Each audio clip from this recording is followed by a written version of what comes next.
Speaker Johnson, Vice President Vance, the First Lady of the United States,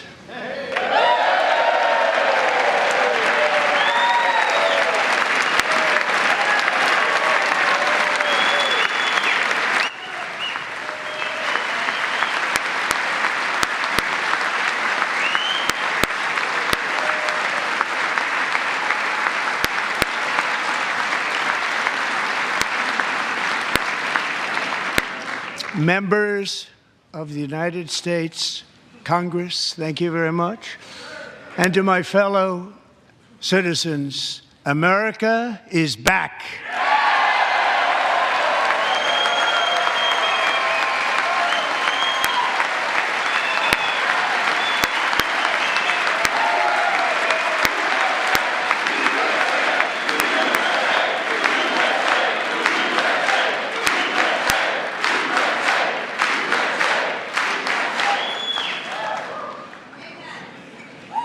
6 weeks ago, I stood beneath the dome of this Capitol and proclaimed the dawn of the golden age of America.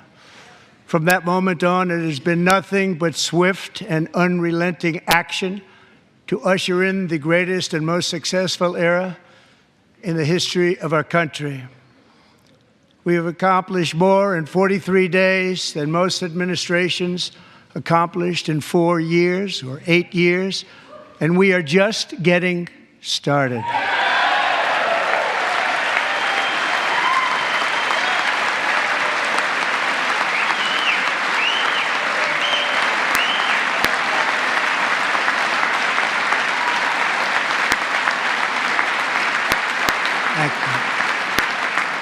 I return to this chamber tonight to report that America's momentum is back, our spirit is back, our pride is back, our confidence is back, and the American dream is surging bigger and better than ever before.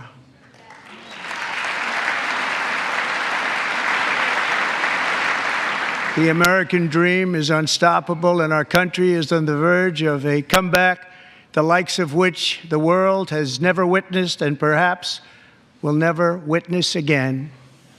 There's never been anything like it.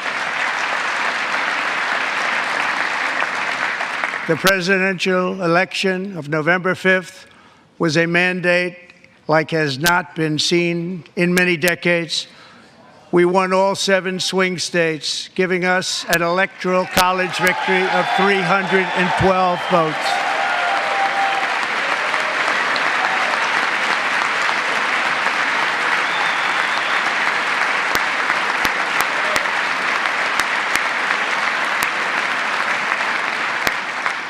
We won the popular vote by big numbers and won counties in our country.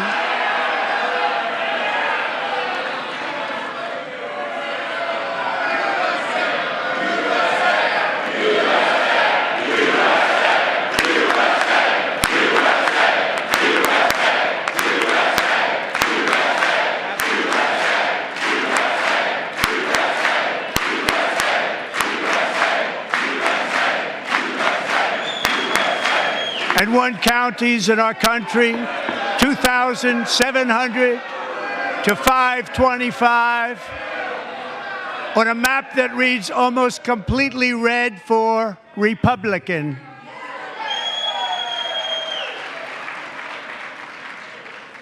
Now, for the first time in modern history, more Americans believe that our country is headed in the right direction than the wrong direction. In fact, it's an astonishing record, 27-point swing, the most ever.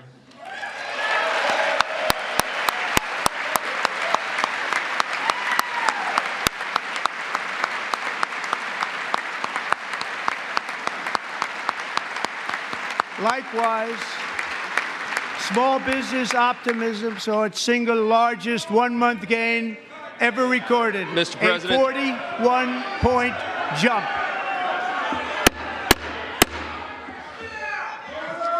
Members are directed to uphold and maintain decorum in the House and to cease any further disruptions. That's your warning.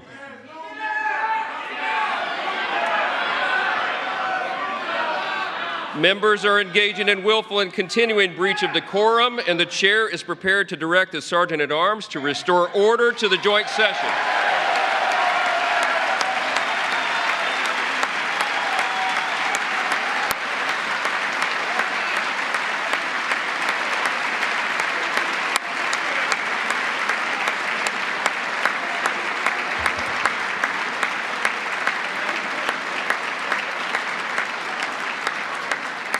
Mr. Green, take your seat. Take your seat, sir. Take your seat. Finding that members continue to engage in willful and concerted disruption of proper decorum, the chair now directs the Sergeant-at-Arms to restore order. Remove this gentleman from the chamber.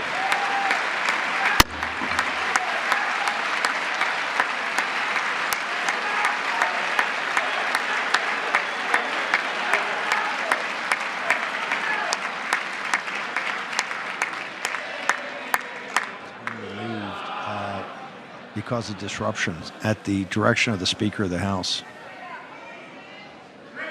The Republicans are giving as good as they get here. This has been very disruptive so far to try to break the momentum of President Trump's speech.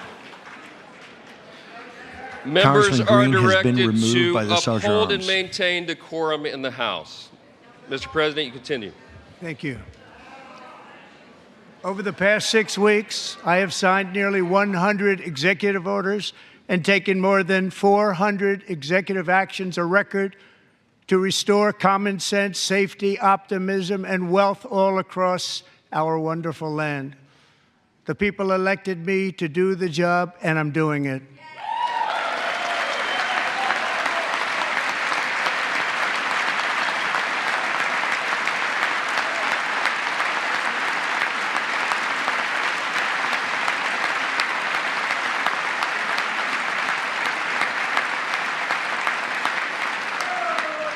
In fact, it has been stated by many that the first month of our presidency, it's our presidency, is the most successful in the history of our nation. By many.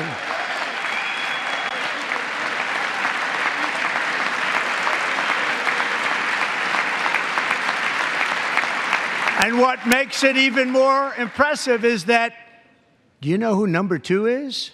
George Washington. How about that? How about that? I don't know about that list, but we'll take it. Within hours of taking the oath of office, I declared a national emergency on our southern border, and I deployed the U.S. military and Border Patrol to repel the invasion of our country. And what a job they've done. As a result, illegal border crossings last month were by far the lowest ever recorded, ever.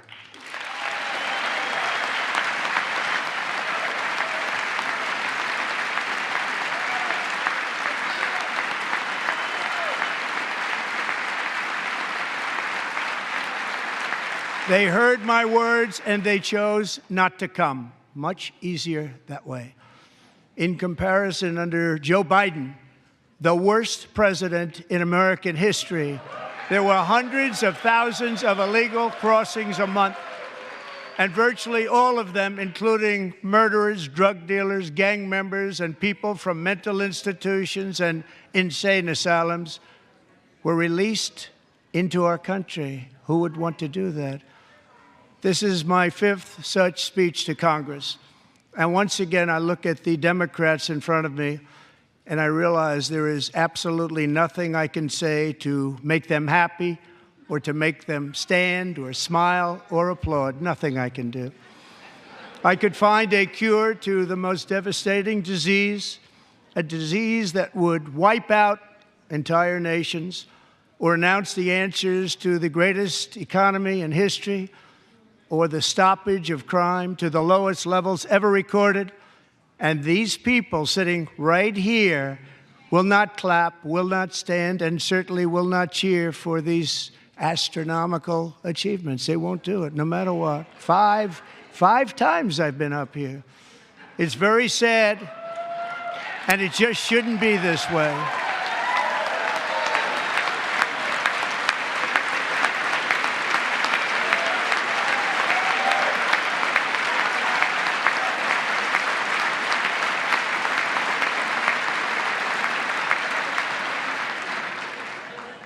So Democrats sitting before me, for just this one night, why not join us in celebrating so many incredible wins for America? For the good of our nation, let's work together and let's truly make America great again.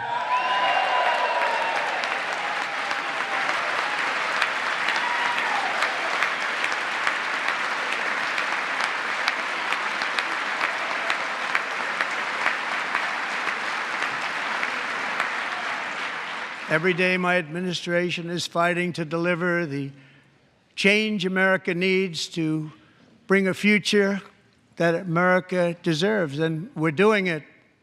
This is a time for big dreams and bold action. Upon taking office, I imposed an immediate freeze on all federal hiring, a freeze on all new federal regulations, and a freeze on all foreign aid.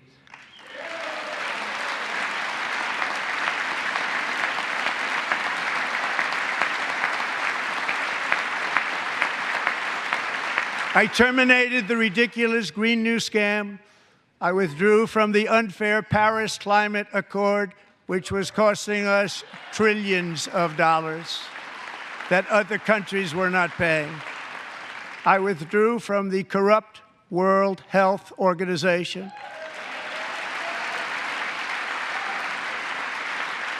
And I also withdrew from the anti-American UN Human Rights Council.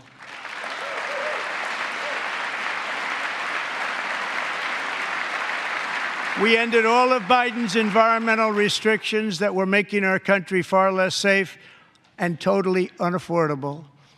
And importantly, we ended the last administration's insane electric vehicle mandate, saving our auto workers and companies from economic destruction.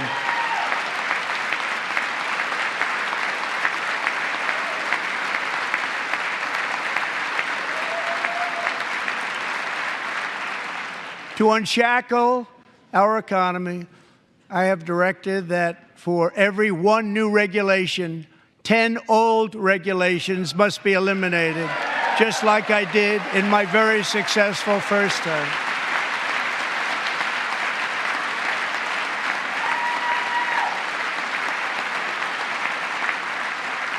And in that first term, we set records on ending unnecessary rules and regulations like no other president had done before. We ordered all federal workers to return to the office. They will either show up for work in person or be removed from their job.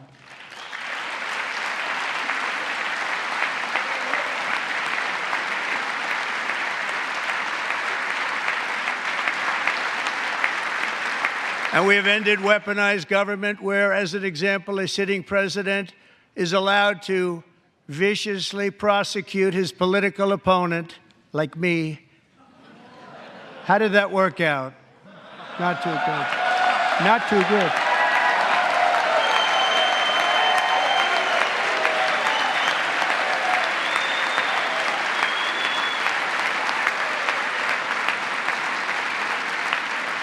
And I have stopped all government censorship and brought back free speech in America. It's back.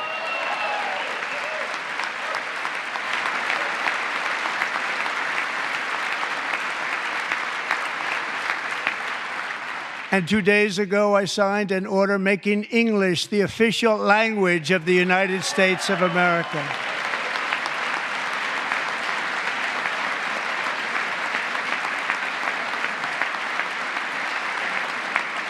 I renamed the Gulf of Mexico the Gulf of America.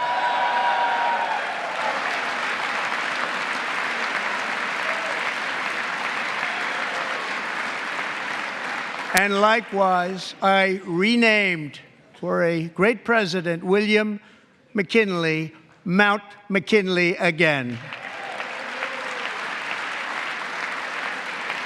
Beautiful Alaska. We love Alaska. We've ended the tyranny of so-called diversity, equity, and inclusion policies all across the entire federal government and, indeed, the private sector and our military. And our country will be woke no longer.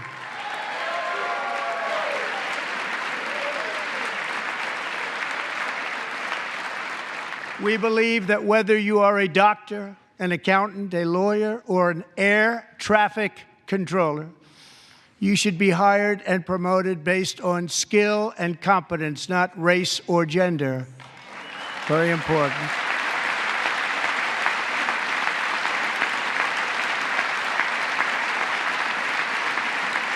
You should be hired based on merit. And the Supreme Court, in a brave and very powerful decision, has allowed us to do so. Thank you. Thank you very much. Thank you. We have removed the poison of critical race theory from our public schools, and I signed an order making it the official policy of the United States government that there are only two genders, male and female.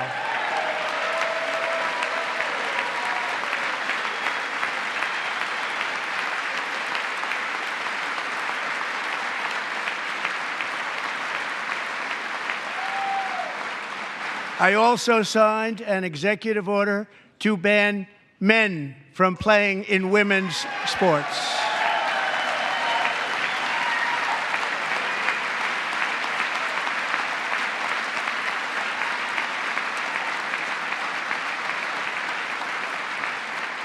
Three years ago, Peyton McNabb was an all-star high school athlete, one of the best, preparing for a future in college sports.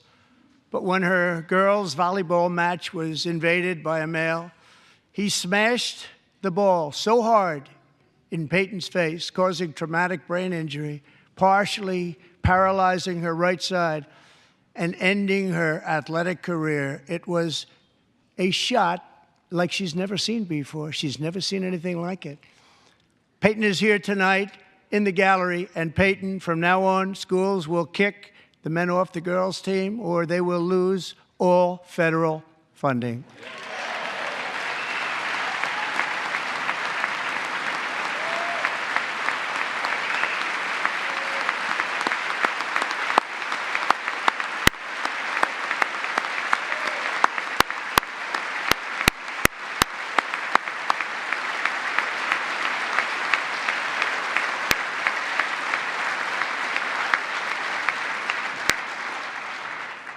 And if you really want to see numbers, just take a look at what happened in the women's boxing, weightlifting, track and field, swimming, or cycling, where a male recently finished a long-distance race 5 hours and 14 minutes ahead of a woman for a new record by 5 hours. Broke the record by 5 hours. It's demeaning for women, and it's very bad for our country. We're not going to put up with it any longer.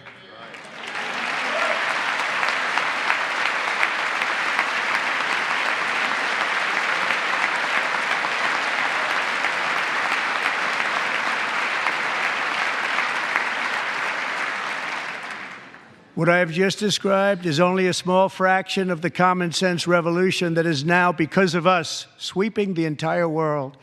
Common sense has become a common theme, and we will never go back. Never. Never going to let that happen.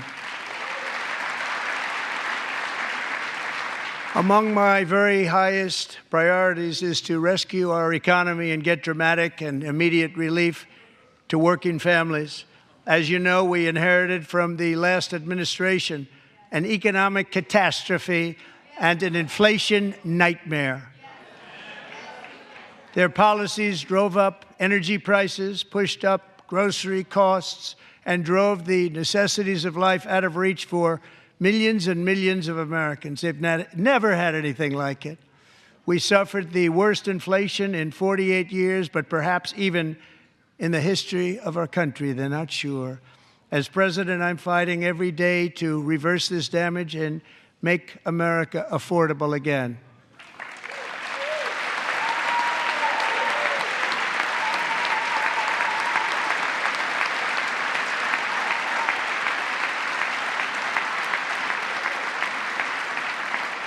Joe Biden especially let the price of eggs get out of control.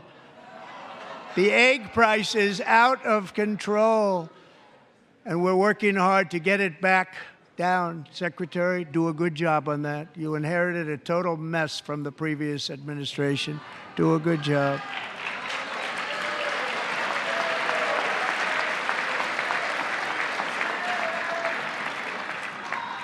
A major focus of our fight to defeat inflation is rapidly reducing the cost of energy.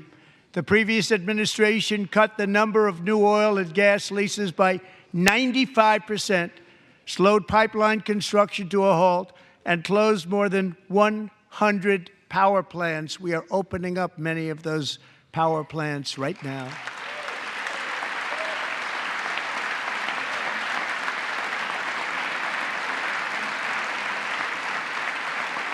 And frankly, we have never seen anything like it. That's why on my first day in office, I declared a national energy emergency. As you've heard me say many times, we have more liquid gold under our feet than any nation on earth, and by far. And now I fully authorize the most talented team ever assembled to go and get it. It's called Drill, Baby, Drill.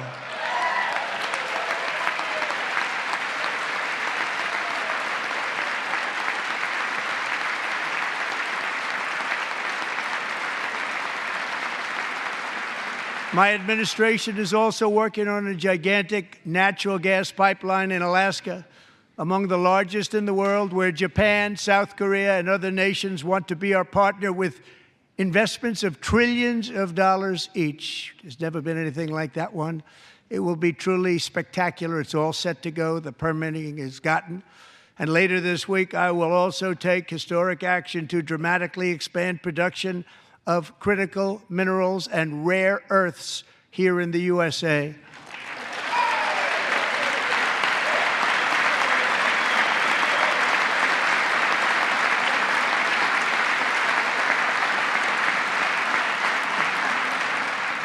To further combat inflation, we will not only be reducing the cost of energy, but will be ending the flagrant waste of taxpayer dollars.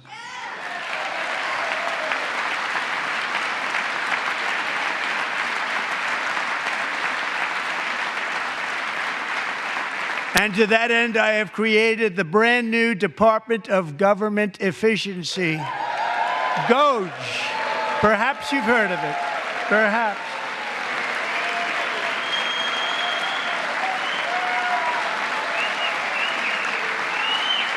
Which is headed by Elon Musk, who is in the gallery tonight.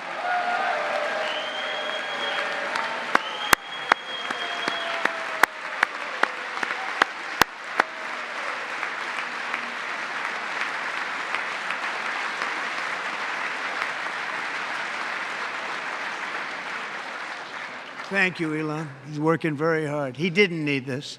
He didn't need this. Thank you very much. We appreciate it. Everybody here, even this side, appreciates it, I believe. They just don't want to admit that. Just listen to some of the appalling waste we have already identified. $22 billion from HHS to provide free housing and cars for illegal aliens. $45 million for diversity, equity, and inclusion scholarships in Burma. $40 million to improve the social and economic inclusion of sedentary migrants. Nobody knows what that is. $8 million to promote LGBTQI+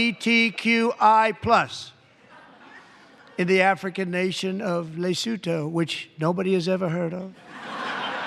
$60 million for indigenous peoples and Afro-Colombian empowerment in Central America. $60 million. $8 million for making mice transgender. This is real. $32 million for a left-wing propaganda operation in Moldova. $10 million for male circumcision in Mozambique. $20 million for the Arab Sesame Street in the Middle East. It's a program, $20 million for a program. $1.9 billion to recently created Decarbonization of Homes Committee, headed up, and we know she's involved. Just at the last moment, the money was passed over by a woman named Stacey Abrams. Have you ever heard of her? A $3.5 million consulting contract for lavish fish monitoring. $1.5 million for voter confidence in Liberia. $14 million for social cohesion in Mali.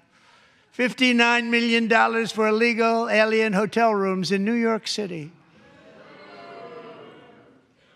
He's a real estate developer. He's done very well.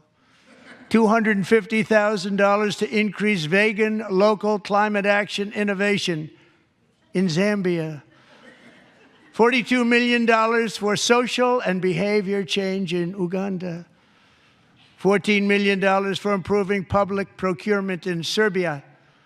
$47 million for improving learning outcomes in Asia. Asia's doing very well with learning. I don't know what we're doing. Should use it ourselves. And $101 million for DEI contracts at the Department of Education, the most ever paid, nothing even like it. Under the Trump administration, all of these scams, and they're far worse, but I didn't think it was appropriate to talk about them. They're so bad. Many more have been found out and exposed and swiftly terminated by a group of very intelligent, mostly young people, headed up by Elon, and we appreciate it. We found hundreds of billions of dollars of fraud.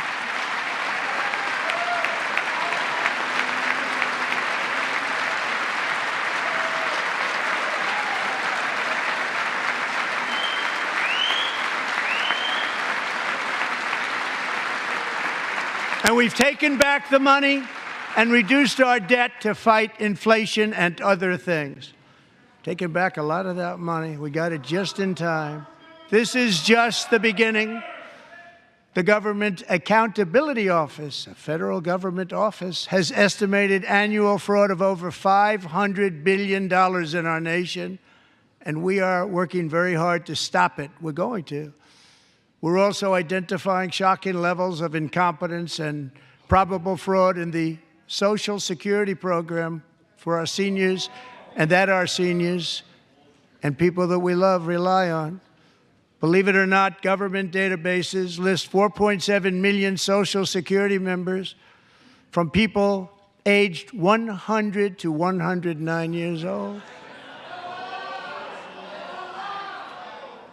It lists 3.6 million people from ages 110 to 119. I don't know any of them. I know some people that are rather elderly, but not quite that elderly.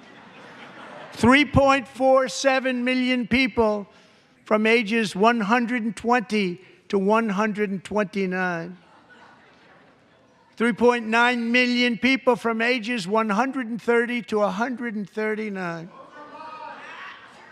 3.5 million people from ages 140 to 149. And money is being paid to many of them, and we're searching right now. In fact, Pam, good luck. Good luck. You're going to find it. But a lot of money is paid out to people because it just keeps getting paid, and nobody does, and it really hurts Social Security and hurts our country. 1.3 million people from ages 150 to 159, and over 130,000 people, according to the Social Security databases, are age over 160 years old. We have a healthier country than I thought, Bobby.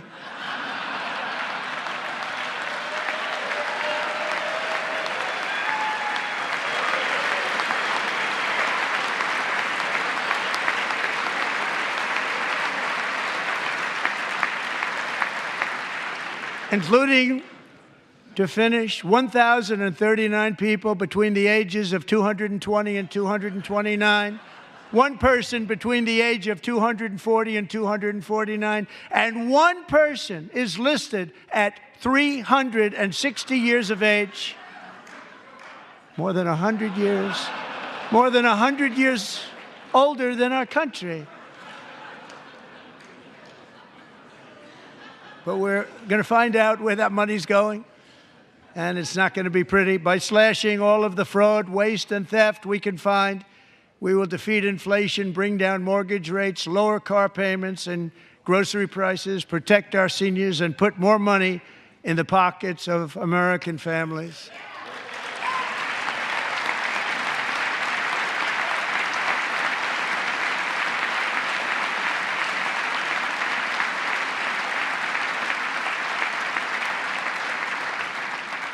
And today, interest rates took a beautiful drop, big, beautiful drop. It's about time. And in the near future, I want to do what has not been done in 24 years, balance the federal budget. We're going to balance it.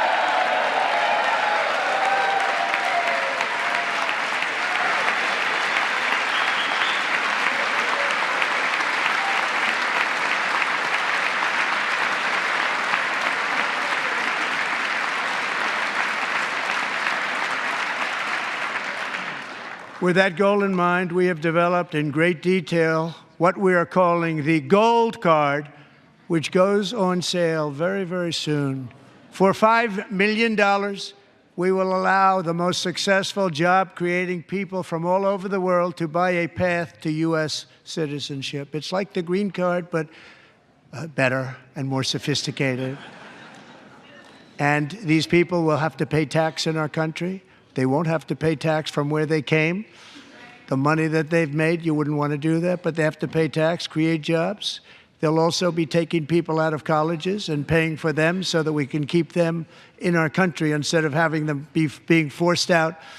Number one, at the top school, as an example, being forced out and not being allowed to stay and create tremendous numbers of jobs and great success for a company out there. So while we take out the criminals, killers, traffickers, and child predators who are allowed to enter our country under the open border policy of these people, the Democrats, the Biden administration, the open border insane policies that you've allowed to destroy our country, we will now bring in brilliant, hardworking, job-creating people.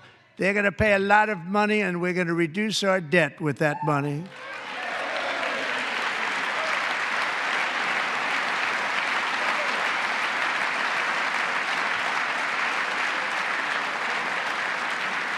Americans have given us a mandate for bold and profound change.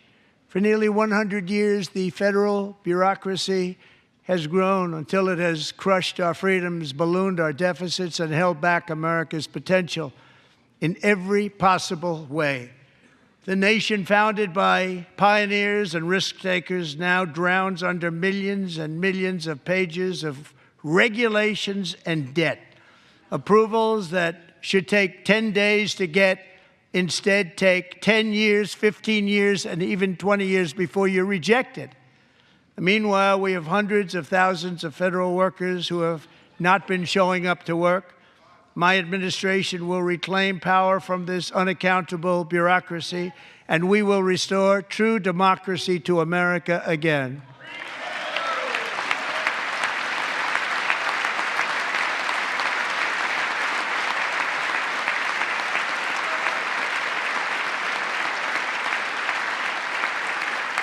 And any federal bureaucrat who resists this change will be removed from office immediately. Because we are draining the swamp. It's very simple. And the days of rule by unelected bureaucrats are over.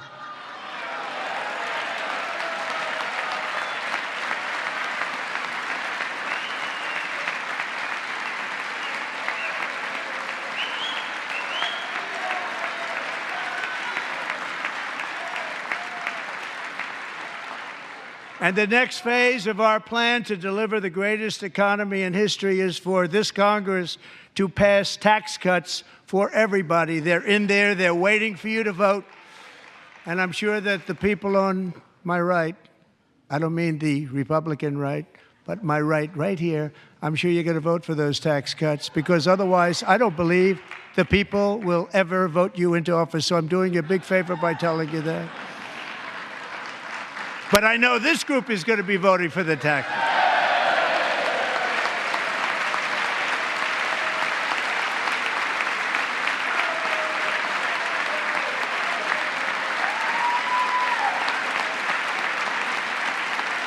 Thank you. It's a very, very big part of our plan. We had tremendous success in our first term with it. A very big part of our plan. We're seeking permanent income tax cuts all across the board.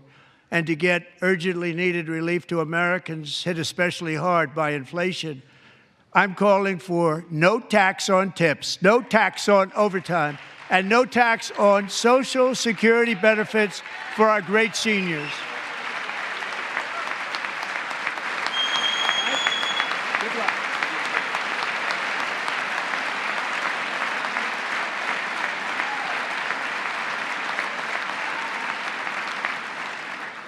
And I also want to make interest payments on car loans tax deductible, but only if the car is made in America.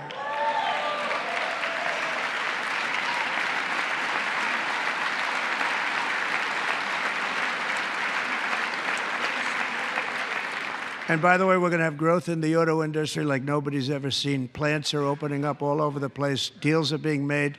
Never seen. That's a combination of the election win and tariffs. It's a beautiful word, isn't it? That, along with our other policies, will allow our auto industry to absolutely boom. It's going to boom.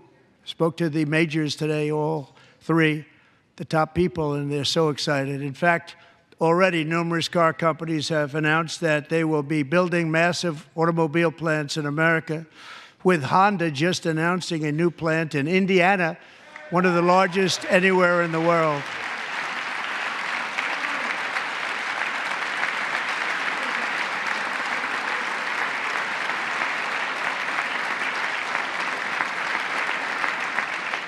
And this has taken place since our great victory on November 5th, a date which will hopefully go down as one of the most important in the history of our country.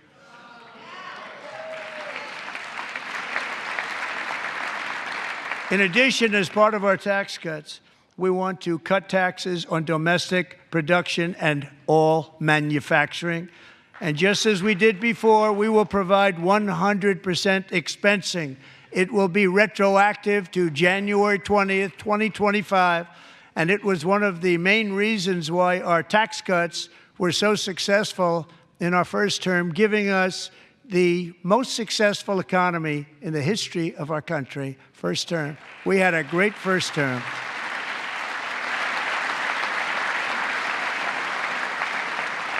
If you don't make your product in America, however, under the Trump administration, you will pay a tariff, and in some cases, a rather large one. Other countries have used tariffs against us for decades, and now it's our turn to start using them against those other countries. On average, the European Union, China, Brazil, India, Mexico, and Canada, have you heard of them?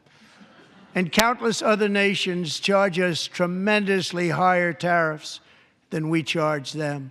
It's very unfair. India charges us auto tariffs higher than 100%. China's average tariff on our products is twice what we charge them. And South Korea's average tariff is 4 times higher. Think of that, 4 times higher. And we give so much help militarily and in so many other ways to South Korea. But that's what happens. This is happening by friend and foe.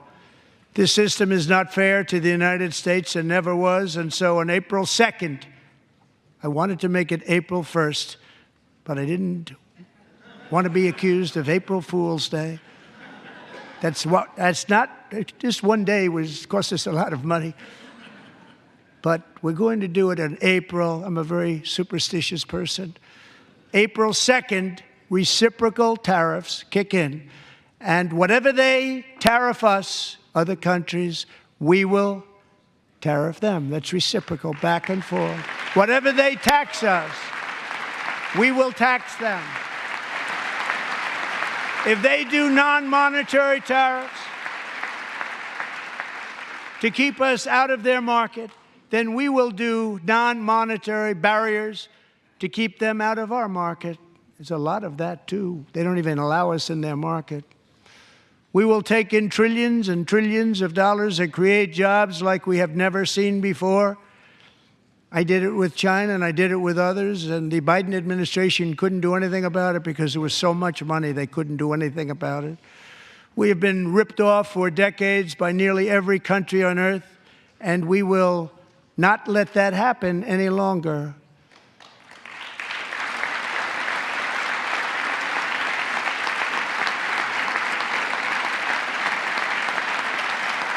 Much has been said over the last 3 months about Mexico and Canada, but we have very large deficits with both of them. But even more importantly, they've allowed fentanyl to come into our country at levels never seen before, killing hundreds of thousands of our citizens and many very young, beautiful people, destroying families.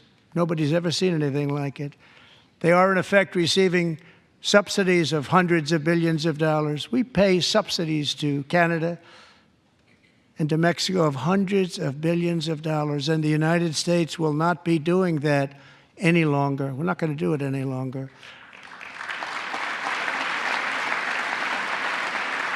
Thanks to our America First policies we're putting into place, we have had $1.7 trillion of new investment in America in just the past few weeks.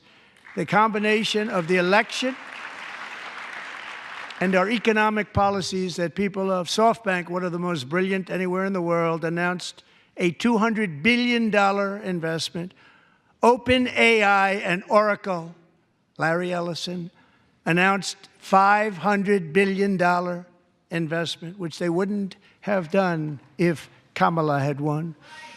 Apple announced $500 billion investment.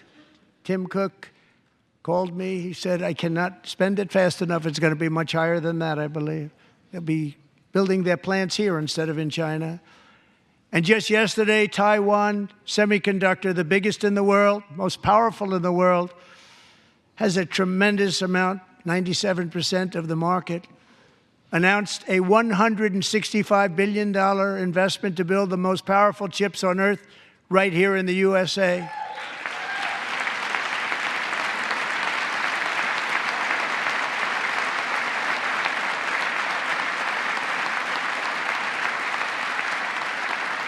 And we're not giving them any money. Your CHIPS Act is a horrible, horrible thing. We give hundreds of billions of dollars, and it doesn't mean a thing. They take our money and they don't spend it.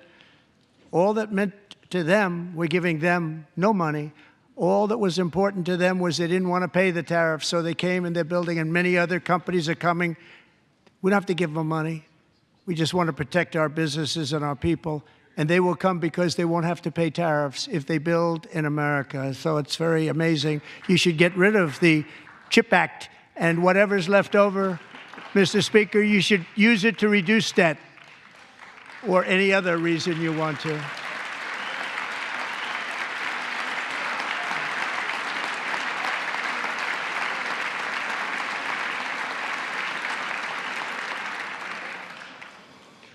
Our new trade policy will also be great for the American farmer. I love the farmer,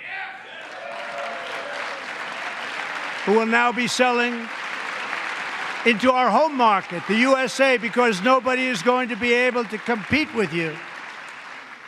Because those goods that come in from other countries and companies, they're really in a bad position in so many different ways. They're uninspected. They may be very dirty and disgusting, and they come in and they pour in, and they hurt our American farmers. The tariffs will go on agricultural product coming into America, and our farmers, starting on April 2nd, it may be a little bit of an adjustment period. We had that before when I made the deal with China, $50 billion of purchases, and I said, just bear with me, and they did. They did.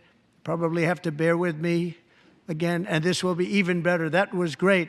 The problem with it was that Biden didn't enforce it. He didn't enforce it. $50 billion of purchases, and we were doing great, but Biden did not enforce it, and it hurt our farmers. But our farmers are going to have a field day right now. So to our farmers, have a lot of fun. I love you too. I love you too. It's all going to happen.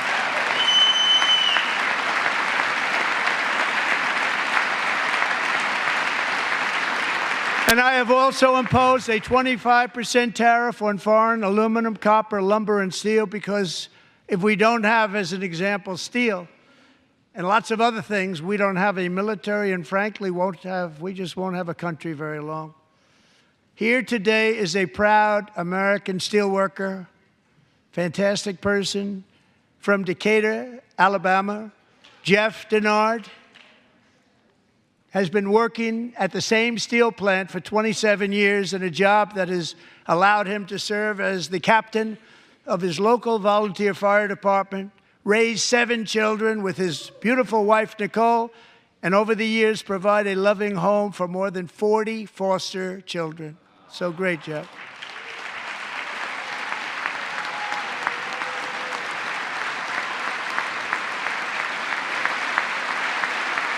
Thank you, Jeff.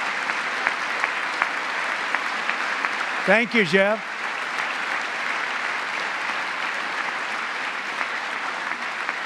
Stories like Jeff's remind us that tariffs are not just about protecting American jobs. They're about protecting the soul of our country. Tariffs are about making America rich again and making America great again, and it's happening, and it will happen rather quickly. There'll be a little disturbance, but we're okay with that. It won't be much. No, you're not. Oh. And look where Biden took us. Very low, the lowest we've ever been. Jeff, I want to thank you very much. And I also want to recognize another person who has devoted herself to foster care community. She works so hard on it.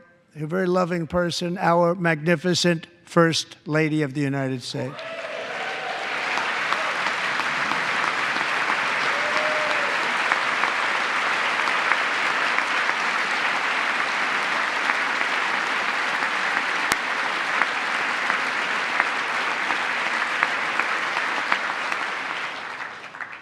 Melania's work has yielded incredible results, helping prepare our nation's future leaders as they enter the workforce.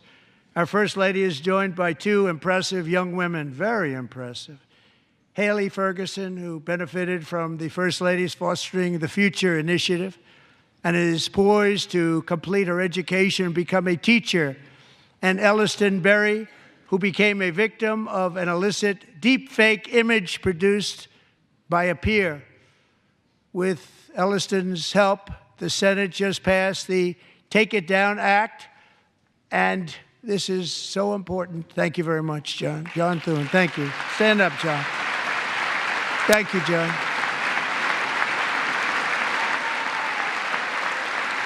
Thank you all very much.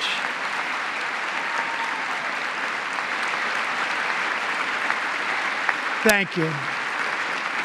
And thank you to John Thune and the Senate. Great job.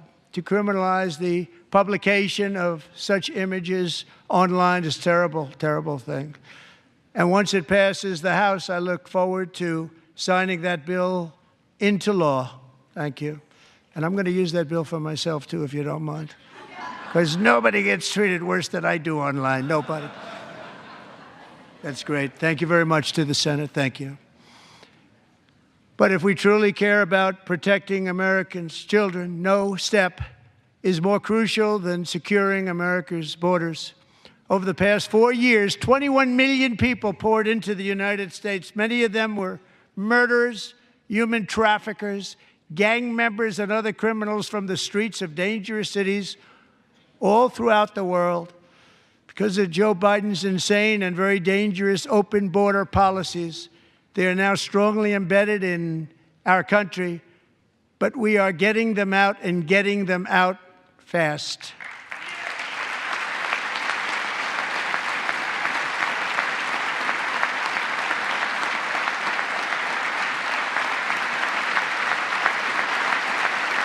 And I want to thank Tom Homan and Christy. I want to thank you and Paul of Border Patrol. I want to thank you. What a job they've all done. Everybody, Border Patrol, ICE, law enforcement in general is incredible. We have to take care of our law enforcement. Have to.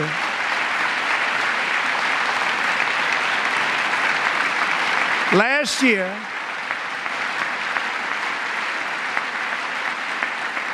a brilliant 22-year-old nursing student named Laken Riley, the best in her class, admired by everybody, went out for a jog on the campus of the University of Georgia.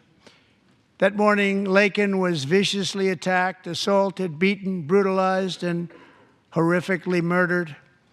Laken was stolen from us by a savage illegal alien gang member who was arrested while trespassing across Biden's open southern border and then set loose into the United States under the heartless policies of that failed administration. It was indeed a failed administration.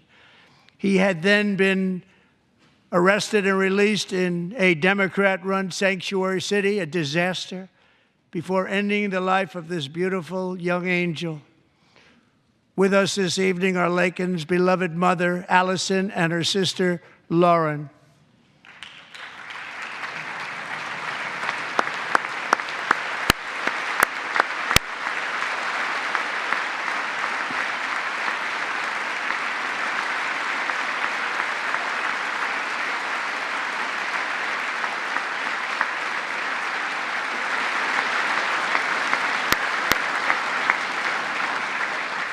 Last year, I told Laken's grieving parents that we would ensure their daughter would not have died in vain.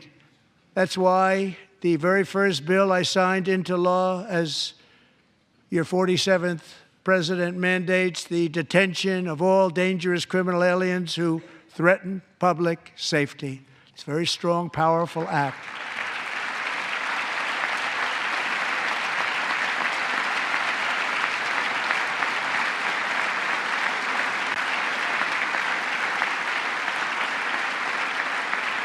It's called the Laken-Riley Act.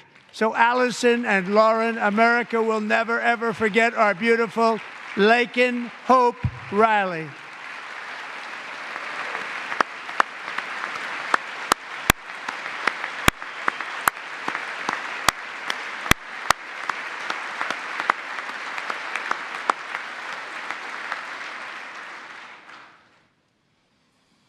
Thank you very much. Since taking office, my administration has launched the most sweeping border and immigration crackdown in American history, and we quickly achieved the lowest numbers of illegal border crossers ever recorded. Thank you.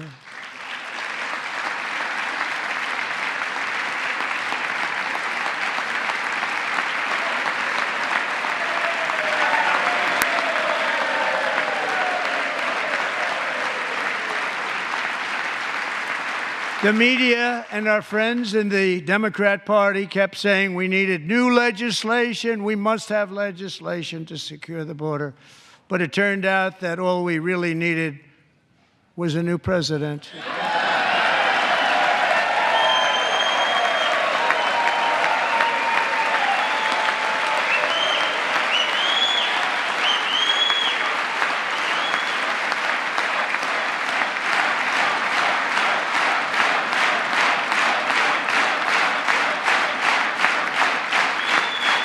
Thank you.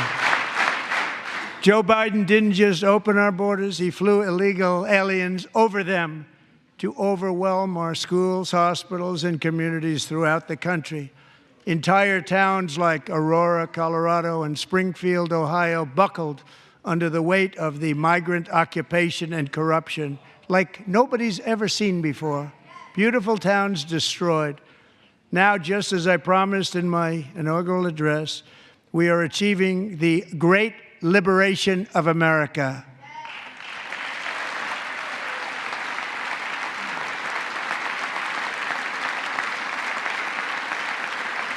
But there still is much work to be done. Here tonight is a woman I have gotten to know Alexis Nungary from Houston. Wonderful woman. Last June, Alexis's 12-year-old daughter, her precious Jocelyn, walked to a nearby convenience store. She was kidnapped, tied up, assaulted for 2 hours under a bridge, and horrifically murdered.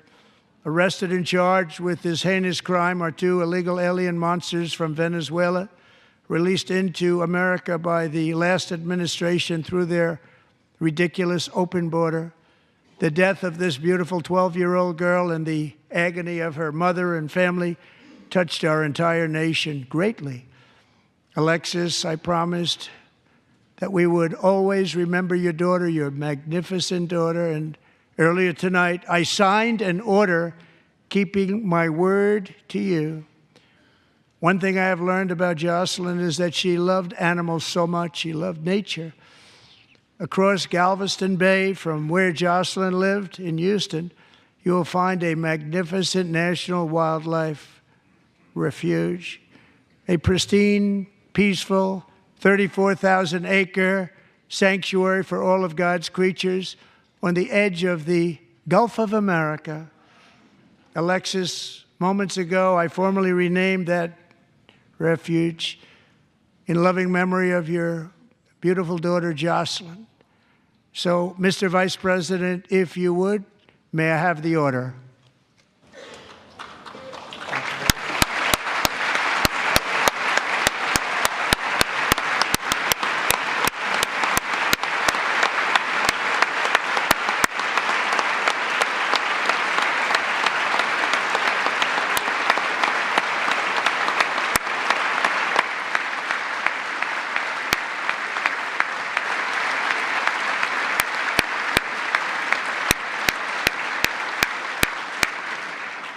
Thank you very much. All 3 savages charged with Jocelyn and Lakin's murders were members of the Venezuelan prison gang, the toughest gang, they say, in the world, known as Tren de Aragua. 2 weeks ago, I officially designated this gang, along with MS-13 and the bloodthirsty Mexican drug cartels, as foreign terrorist organizations.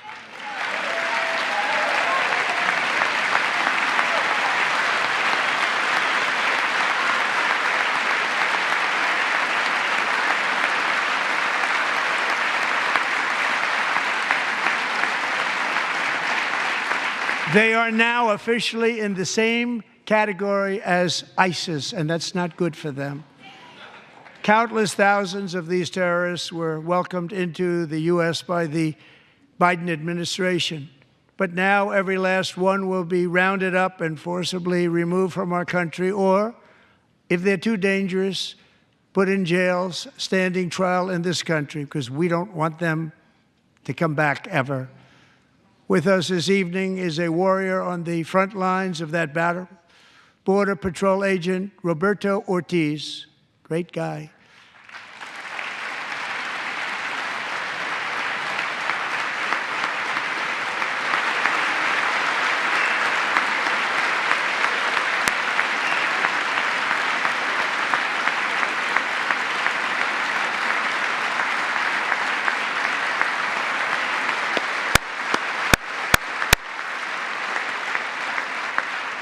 In January, Roberto and another agent were patrolling by the Rio Grande near an area known as Cartel Island. Doesn't sound too nice to me. When heavily armed gunmen started shooting at them, Roberto saw that his partner was totally exposed, at great danger, and he leapt into action, returning fire and providing crucial seconds for his fellow agent to seek safety, just barely. I have some of the prints of that event, and it was not good. Agent Ortiz, we salute you for your great courage and for your line of fire that you took and for the bravery that you showed. We honor you, and we will always honor you. Thank you, Roberto, very much.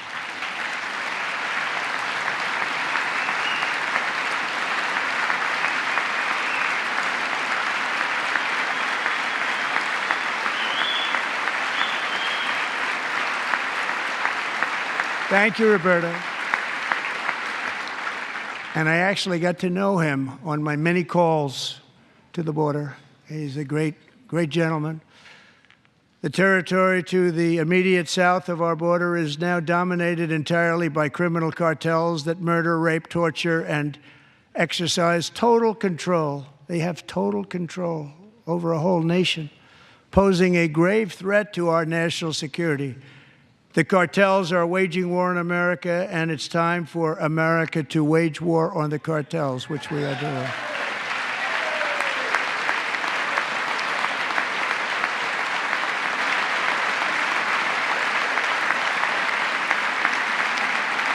Five nights ago, Mexican authorities, because of our tariff policies being imposed on them, think of this, handed over to us 29 of the biggest cartel leaders in their country. That has never happened before. They want to make us happy. First time ever. But we need Mexico and Canada to do much more than they've done, and they have to stop the fentanyl and drugs pouring into the USA. They're going to stop it. I have sent Congress a detailed funding request laying out exactly how we will eliminate these threats to protect our homeland and complete the largest deportation operation in American history, larger even than current record holder President Dwight D. Eisenhower, a moderate man, but someone who believed very strongly in borders. Americans expect Congress to send me this funding without delay so I can sign it into law. So, Mr. Speaker, John Thune, both of you, I hope you're going to be able to do that, Mr. Speaker. Thank you. Mr. Leader, thank you. Thank you very much. And let's get it to me. I'll sign it so fast, you won't even believe it.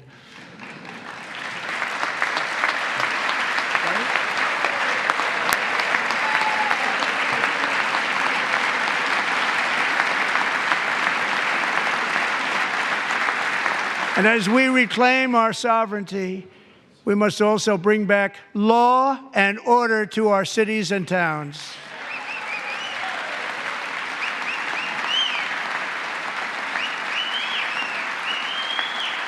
In recent years, our justice system has been turned upside down by radical left lunatics. Many jurisdictions virtually ceased enforcing the law against dangerous repeat offenders while weaponizing law enforcement against political opponents like me.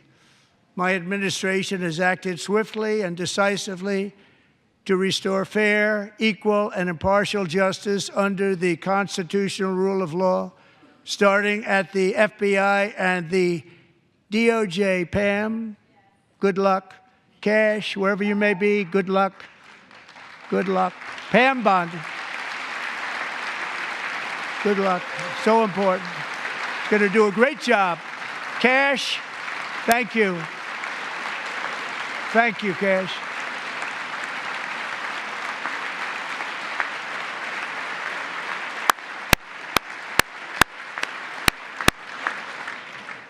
They've already started very strong. They're going to do a fantastic job. You're going to be very proud of them. We're also once again giving our police officers the support, protection, and respect they so dearly deserve. They have to get it. They have such a hard, dangerous job, but we're going to make it less dangerous. The problem is the bad guys don't respect the law, but they're starting to respect it, and they soon will respect it.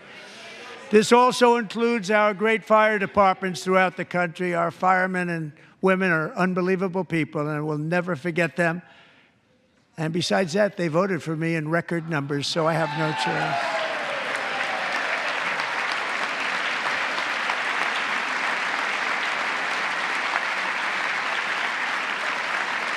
One year ago this month, 31-year-old New York police officer Jonathan Diller, unbelievably wonderful person and a great officer, was gunned down at a traffic stop on Long Island. I went to his funeral. The vicious criminal charged with his murder had 21 prior arrests, and they were rough arrests, too. He was a real bad one. The thug in the seat next to him had 14 prior arrests, and went by the name of Killer. He was Killer. He killed other people, they say, a lot of them. I attended Officer Diller's service, and when I met his wife and one-year-old son, Ryan, it was very inspirational, actually. His widow's name is Stephanie, and she is here tonight. Stephanie, thank you very much, Stephanie. Thank you very much.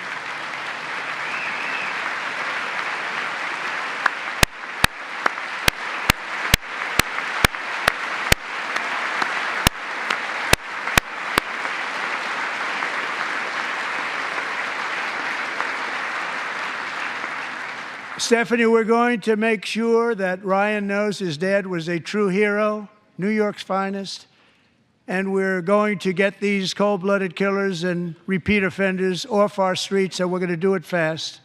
Got to stop it. They get out with 28 arrests. They push people into subway trains. They hit people over the head, back of the head with baseball bats. We got to get them out of here. I've already signed an executive order requiring a mandatory death penalty for anyone who murders a police officer, and tonight I'm asking Congress to pass that policy into permanent law.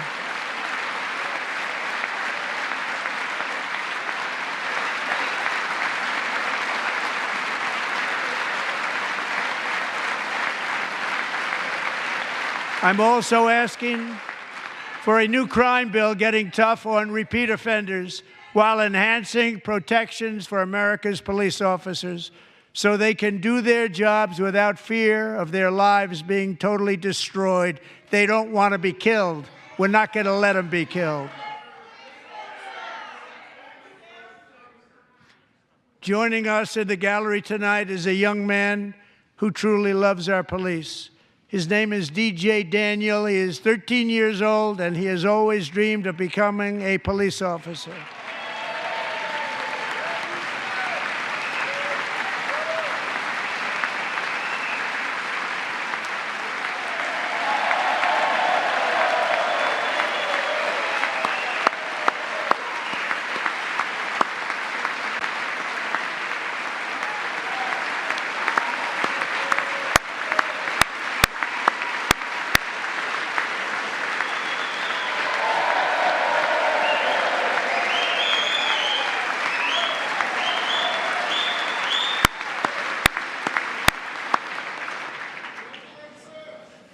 But in 2018, DJ was diagnosed with brain cancer. The doctors gave him 5 months at most to live. That was more than 6 years ago.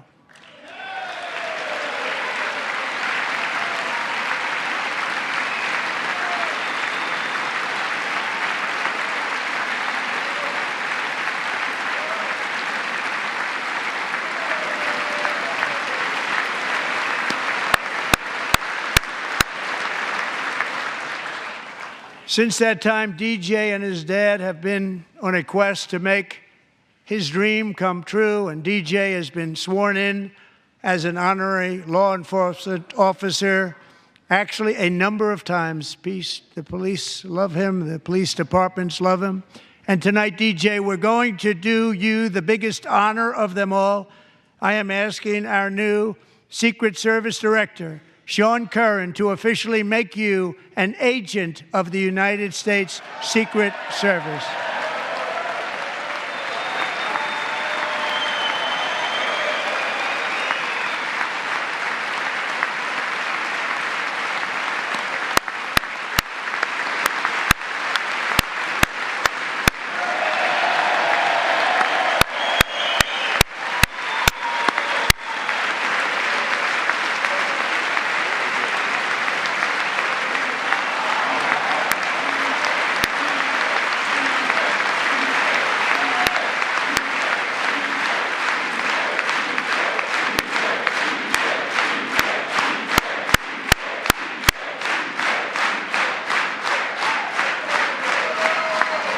Thank you, DJ.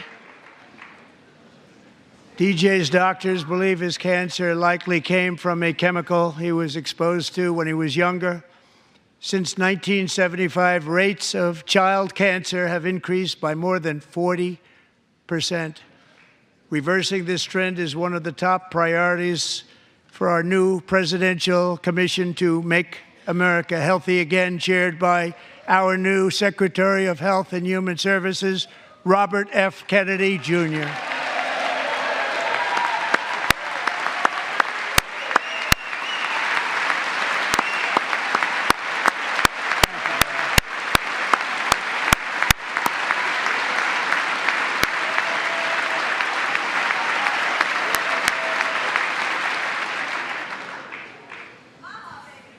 With the name Kennedy, you would have thought everybody over here would have been cheering. How quickly they forget.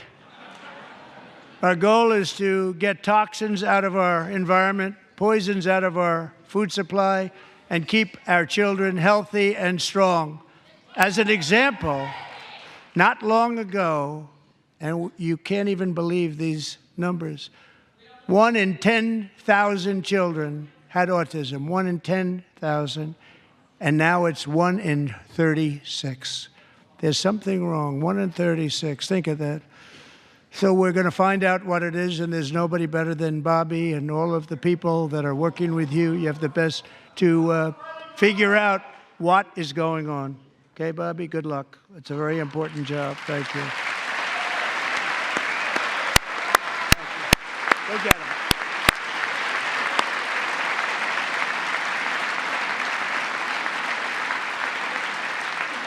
Thank you.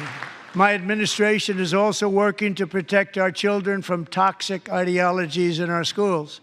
A few years ago, January Littlejohn and her husband discovered that their daughter's school had secretly socially transitioned their 13-year-old little girl. Teachers and administrators conspired to deceive January and her husband while encouraging her daughter to use a new name and pronouns. They, them pronoun, actually, all without telling January, who is here tonight and is now a courageous advocate against this form of child abuse. January, thank you. Thank you. Thank you very much.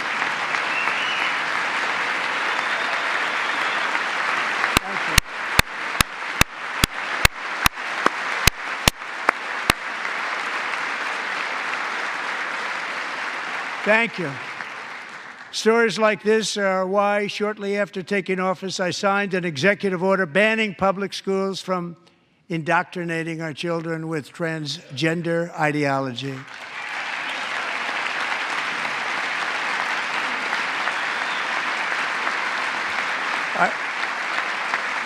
I also signed an order to cut off all taxpayer funding to any institution that engages in the sexual mutilation of our youth.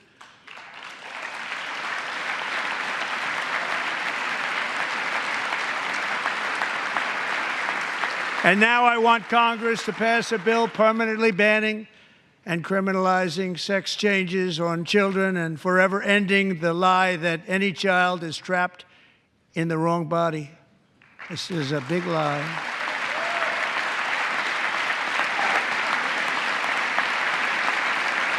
And our message to every child in America is that you are perfect exactly the way God made you.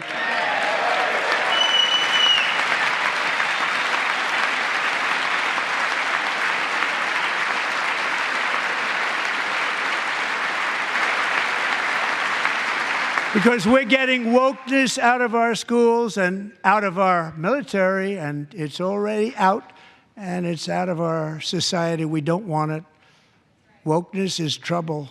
Wokeness is bad. It's gone. It's gone. And we feel so much better for it, don't we? Don't we feel better?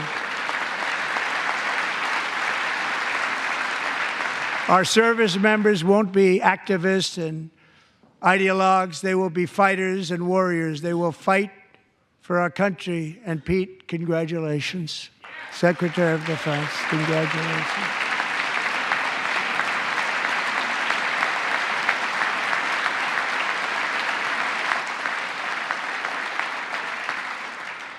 And he's not big into the woke movement, I can tell you. I know him well. I am pleased to report that in January, the U.S. Army had its single best recruiting month in 15 years, and that all armed services are having among The best recruiting results ever in the history of our services. What a difference.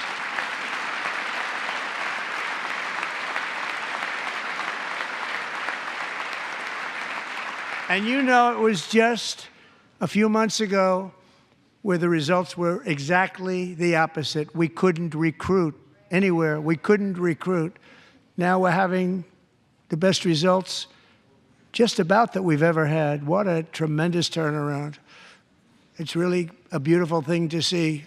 People love our country again. It's very simple. They love our country, and they love being in our military again. So it's a great thing, and thank you very much. Great job. Thank you.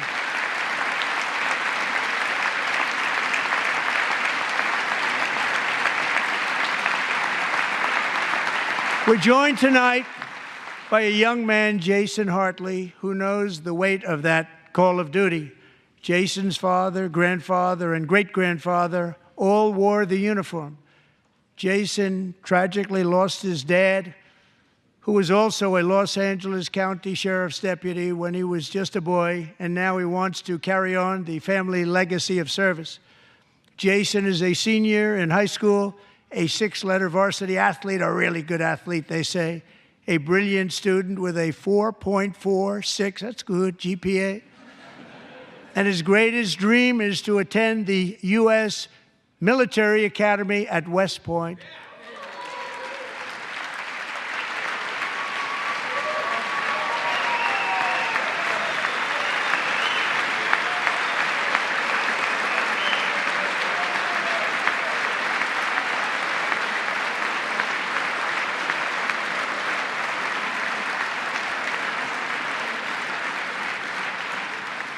And Jason, that's a very big deal getting in. That's a hard one to get into. But I'm pleased to inform you that your application has been accepted. You will soon be joining the Corps of Cadets.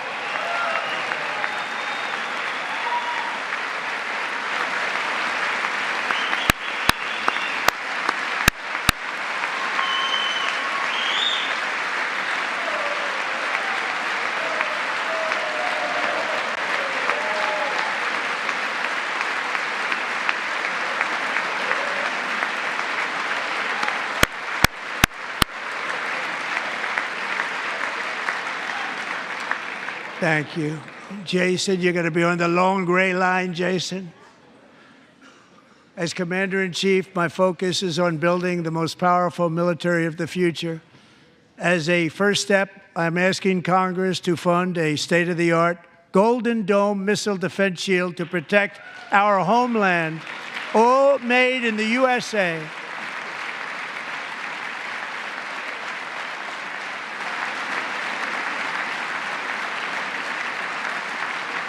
And Ronald Reagan wanted to do it long ago, but the technology just wasn't there, not even close. But now we have the technology. It's incredible, actually. And other places, they have it. Israel has it. Other places have it. And the United States should have it too, right, Tim, right? They should have it too. So I want to thank you. But it's a very, very important. This is a very dangerous world. We should have it. We want to be protected, and we're going to protect our citizens like never before. To boost our defense industrial base, we are also going to resurrect the American shipbuilding industry, including commercial shipbuilding and military shipbuilding.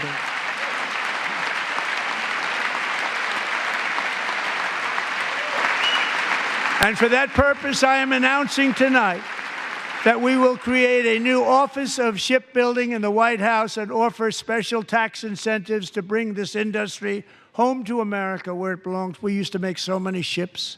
We don't make them anymore very much, but we're going to make them very fast, very soon. It will have a huge impact. To further enhance our national security, my administration will be reclaiming the Panama Canal, and we've already started doing it.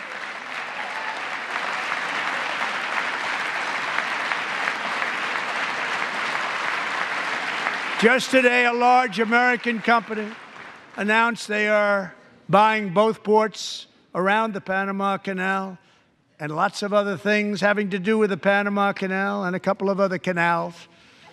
The Panama Canal was built by Americans for Americans, not for others, but others could use it.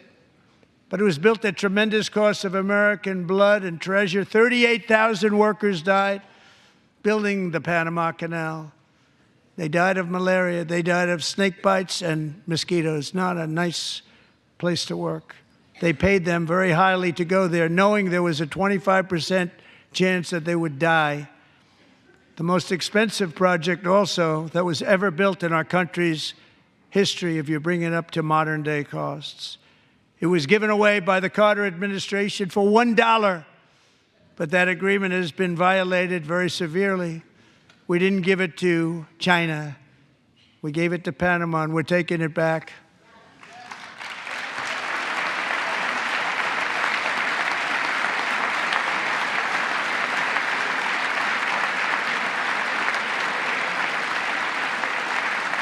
And we have Marco Rubio in charge. Good luck, Marco. Now, we know who to blame if anything goes wrong.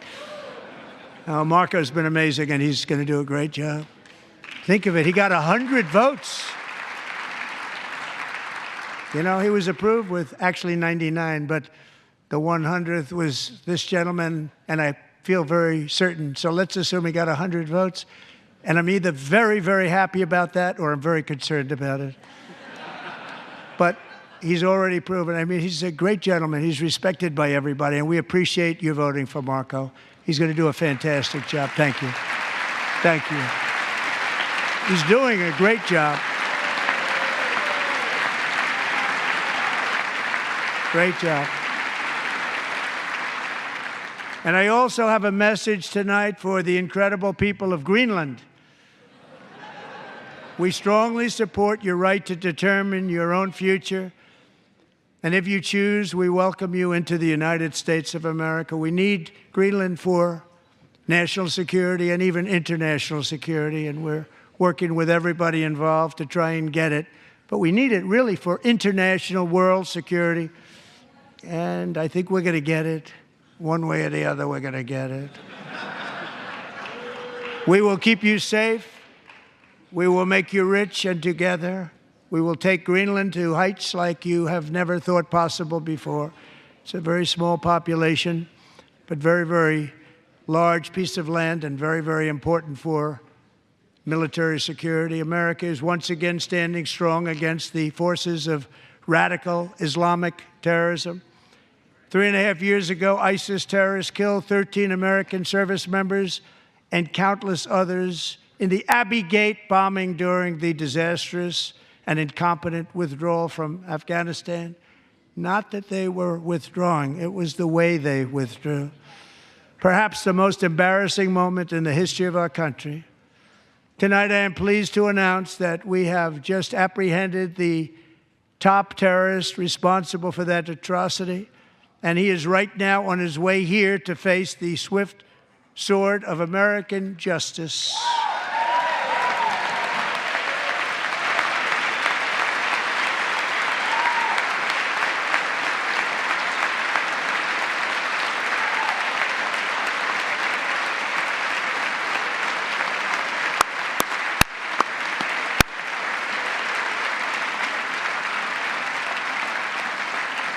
And I want to thank especially the government of Pakistan for helping arrest this monster.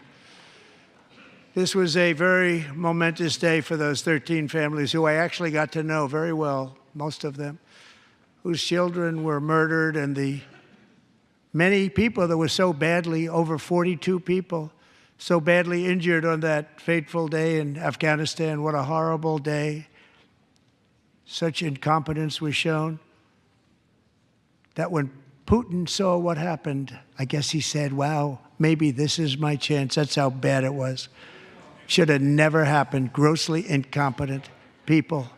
I spoke to many of the parents and loved ones, and they're all in our hearts tonight. Just spoke to them on the phone. We had a big call. Every one of them called, and everybody was on the line, and they did nothing but cry with happiness. They were very happy, as happy as you can be under those circumstances. Their child, brother, sister, son, daughter was killed for no reason whatsoever. In the Middle East, we're bringing back our hostages from Gaza. In my first term, we achieved one of the most groundbreaking peace agreements in generations, the Abraham Accords.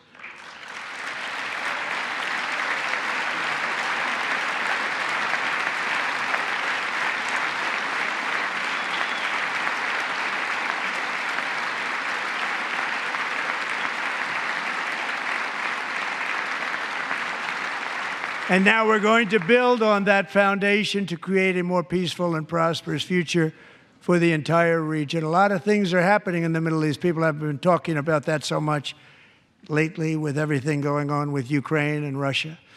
But a lot of things are happening in the Middle East. It's a rough neighborhood, actually. I'm also working tirelessly to end the savage conflict in Ukraine. Millions of Ukrainians and Russians have been needlessly killed or wounded in this horrific and brutal conflict with no end in sight. The United States has sent hundreds of billions of dollars to support Ukraine's defense with no security, with no anything.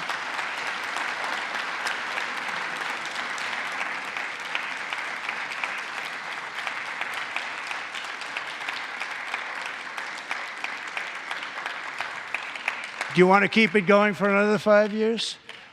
Yeah, you would say Pocahontas says yes.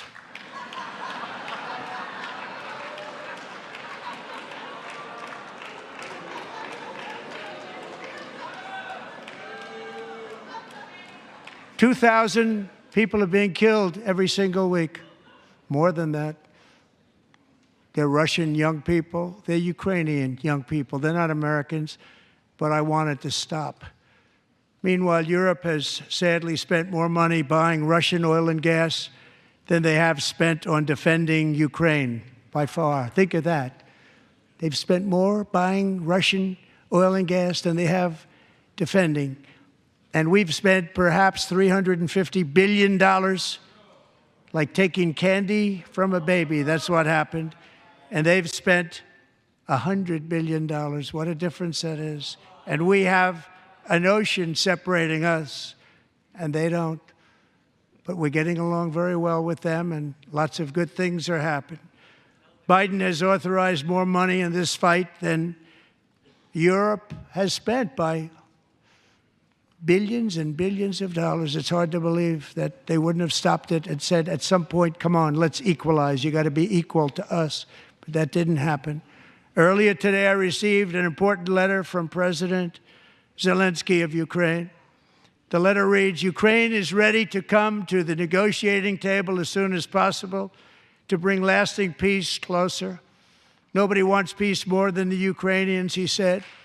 "My team and I stand ready to work under President Trump's strong leadership to get a peace that lasts. We do really value how much America has done to help Ukraine maintain its sovereignty and independence. Regarding the agreement on minerals and security, Ukraine is ready to sign it at any time that is convenient for you." I appreciate that he sent this letter, just got it a little while ago. Simultaneously, we've had serious discussions with Russia and have received strong signals that they are ready for peace. Wouldn't that be beautiful? Wouldn't that be beautiful?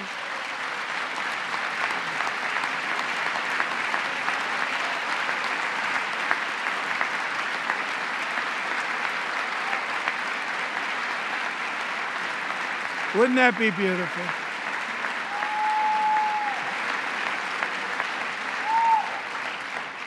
It's time to stop this madness. It's time to halt the killing. It's time to end this senseless war. If you want to end wars, you have to talk to both sides. Nearly 4 years ago, amid rising tensions, a history teacher named Mark Fogel was detained in Russia and sentenced to 14 years in a penal colony. Rough stuff. The previous administration barely lifted a finger to help him. They knew he was innocent, but they had no idea where to begin. But last summer, I promised his 95-year-old mother, Malphine, that we would bring her boy safely back home. After 22 days in office, I did just that, and they are here tonight.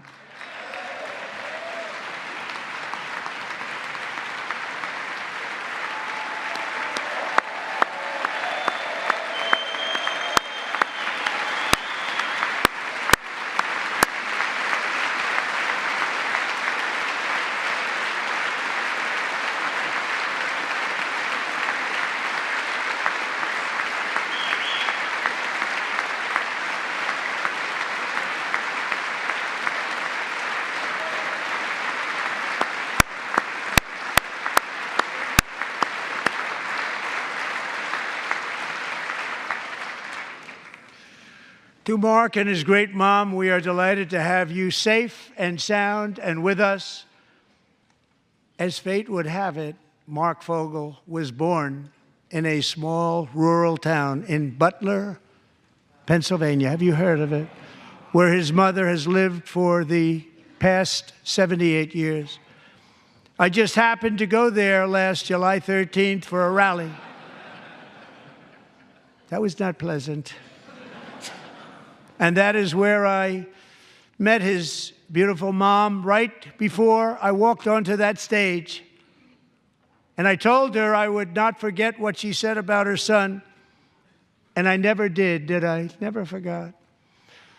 Less than 10 minutes later, at that same rally, gunfire rang out, and a sick and deranged assassin unloaded 8 bullets from his sniper's perch into a crowd of many thousands of people.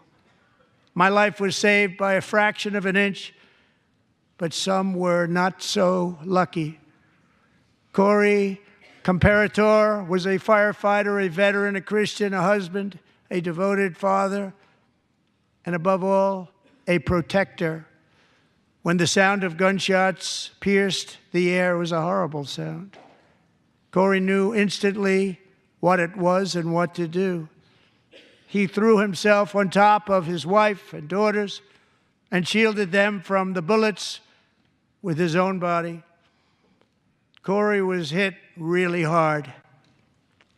You know the story from there. He sacrificed his life to save theirs. 2 others, very fine people, were also seriously hit. But thankfully, with the help of 2 great country doctors, we thought they were gone, and they were saved. So those doctors had great talent.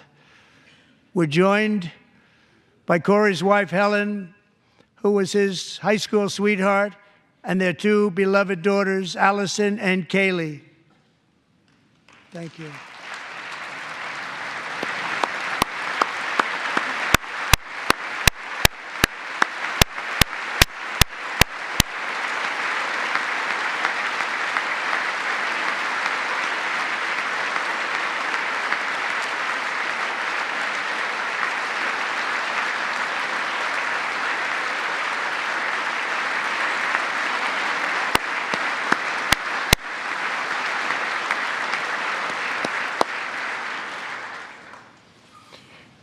To Helen, Allison, and Kaylee, Corey is looking down on his 3 beautiful ladies right now, and he is cheering you on. He loves you. He is cheering you on. Corey was taken from us much too soon, but his destiny was to leave us all with a shining example of the selfless devotion of a true American patriot. It was love like Corey's that built our country, and it's love like Corey's that is going to make our country more majestic than ever before. I believe that my life was saved that day in Butler for a very good reason. I was saved by God to make America great again. I believe that.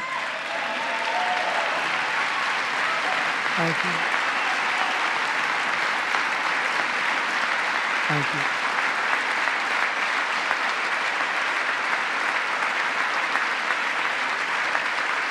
Thank you.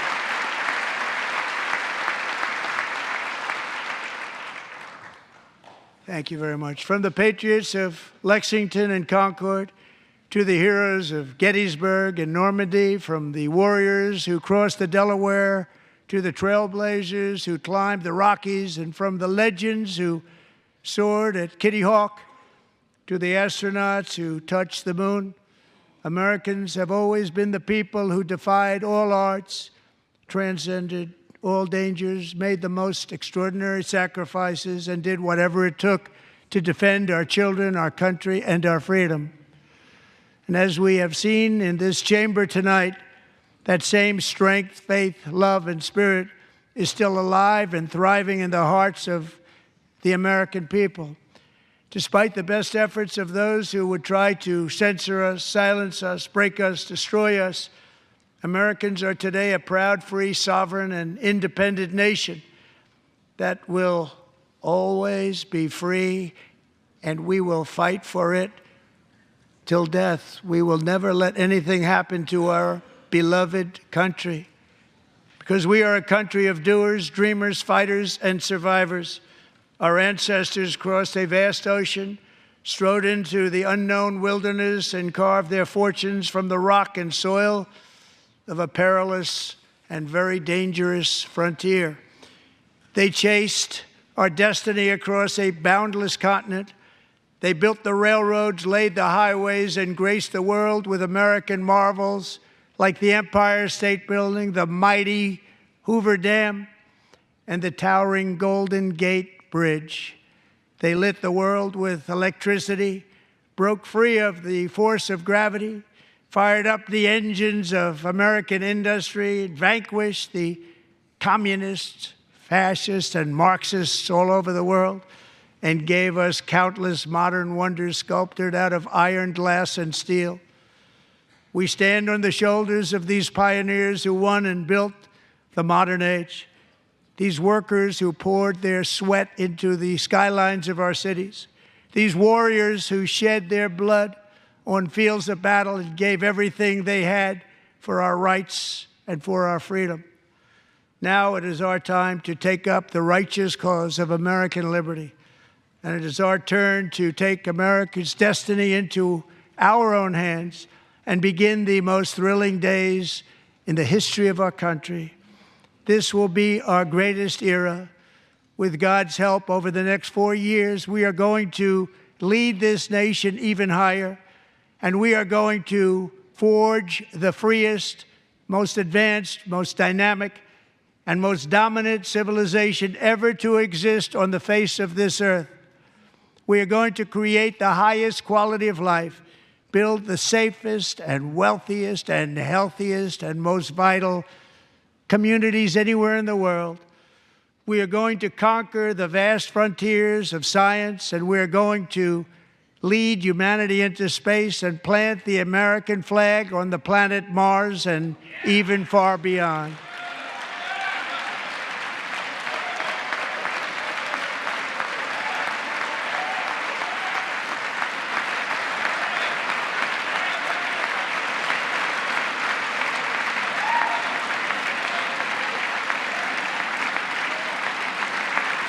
And through it all, we are going to rediscover the unstoppable power of the American spirit.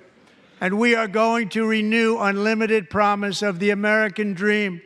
Every single day, we will stand up and we will fight, fight, fight for the country our citizens believe in and for the country our people deserve.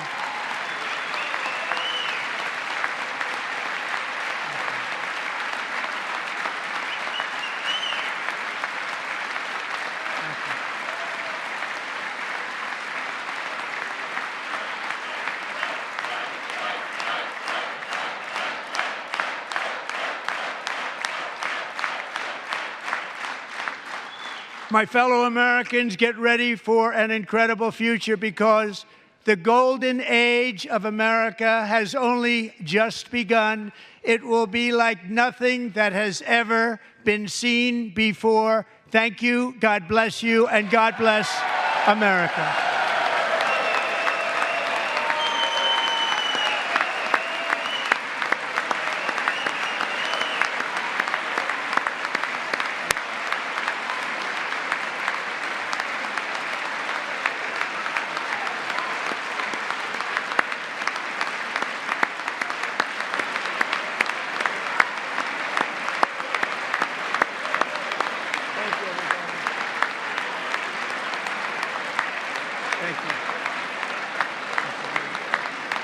Thank